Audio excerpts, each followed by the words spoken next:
Junaid dan orang gila.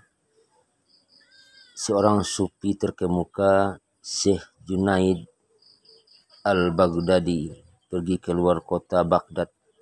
Diiringi para muridnya, Syekh itu bertanya tentang orang yang dijuluki Bahlul. Mereka menjawab, ia adalah orang gila. Apa yang Anda butuhkan darinya? Cari dia, karena aku ada perlu dengannya, kata Syekh Junaid.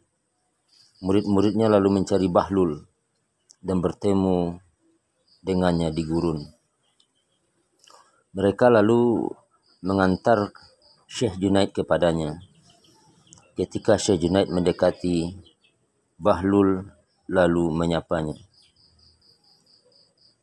Bahlul menjawab dan bertanya, siapakah engkau? Syekh, aku adalah Junaid al-Baghdadi. Bahlul, engkaukah Syekh Baghdadi yang sering memberi petunjuk spiritual pada masyarakat? Ya. Apakah engkau tahu bagaimana cara makan? Syekh menjawab, tahu. Aku mengucapkan bismillah. Aku makan yang ada di hadapanku.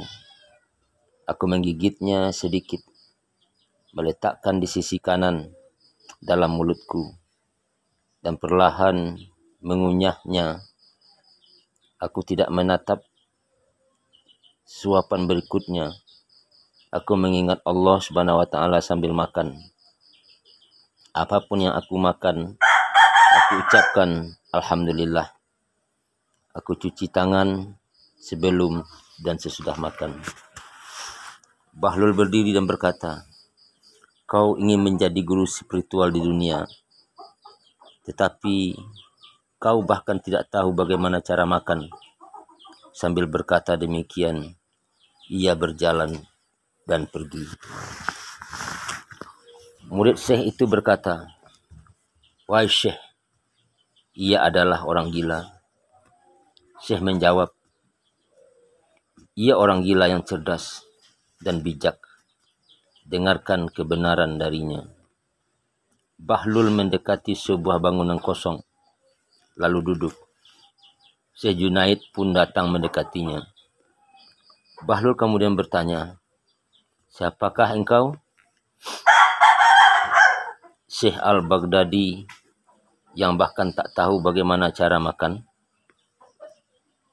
Bahlul, engkau tak tahu cara makan, tapi tahukah engkau cara berbicara? Syekh, ya. Bagaimana cara bicara? Syekh lalu menjawab, aku bicara tidak kurang, tidak lebih, dan apa adanya. Aku tidak terlalu banyak bicara. Aku bicara agar pendengar dapat mengerti.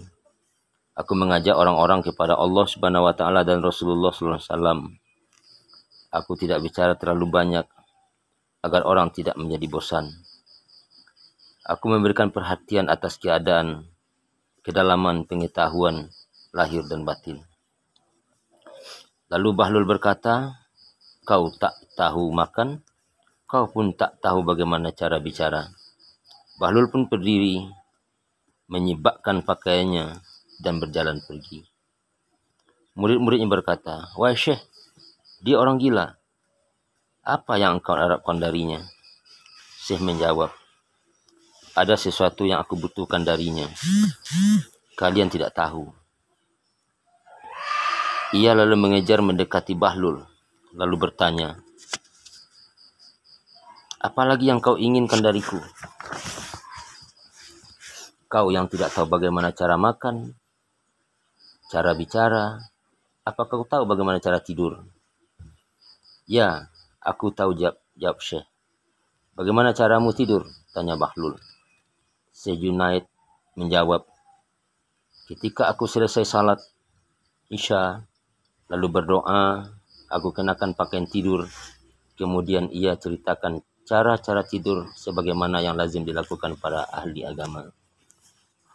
Ternyata kau juga tidak tahu bagaimana cara tidur, kata Bahlul seraya ingin bangkit. Tetapi Syekh itu menahan pakaiannya dan berkata, "Wahai Bahlul, aku tidak tahu, karenanya demi Allah, ajari aku." Bahlul pun berkata, "Sebelumnya engkau mengklaim bahwa dirimu berpengetahuan dan berkata bahwa engkau tahu, maka aku menghindarimu. Sekarang, setelah engkau mengakui bahwa dirimu kurang berpengetahuan, aku akan mengajarkan kepadamu. Ketahuilah, apapun yang telah kau gambarkan itu adalah permasalahan sekunder. Kebenaran yang ada di belakang memakan makanan adalah bahwa kau memakan makanan halal. Jika engkau memakan makanan haram dengan cara seperti yang engkau gambarkan, dengan 100 sikap pun, maka itu tak bermanfaat bagimu, melainkan akan menyebabkan hatimu hitam. Semoga Allah Subhanahu wa taala memberimu pahala yang besar," kata sang Syekh. Bahlul lalu melanjutkan, "Hati harus bersih dan mengandung niat baik sebelum kau mulai berbicara. Dan percakapanmu haruslah menyenangkan Allah Subhanahu wa taala. Jika itu untuk duniawi dan pekerjaan yang sia-sia, maka apapun yang kau nyatakan akan menjadi malapetaka bagimu. Itulah mengapa diam adalah yang terbaik. Dan apapun yang kau katakan tentang tidur, itu juga bernilai sekunder. Kebenaran darinya adalah hatimu harus terbebas dari permusuhan, kecemburuan, dan kebencian. Hatimu tidak boleh tamak akan dunia atau kekayaan di dalamnya. Dan ingatlah Allah Subhanahu wa taala ketika akan tidur." Syekh Junaid lalu mencium tangan Bahlul dan berdoa untuknya. Hikmah dari cerita tersebut adalah banyak orang yang beribadah tanpa memahami isi makna, maka hanya mengikuti apa-apa yang dilakukan oleh nenek moyangnya tanpa kemampuan memaknai.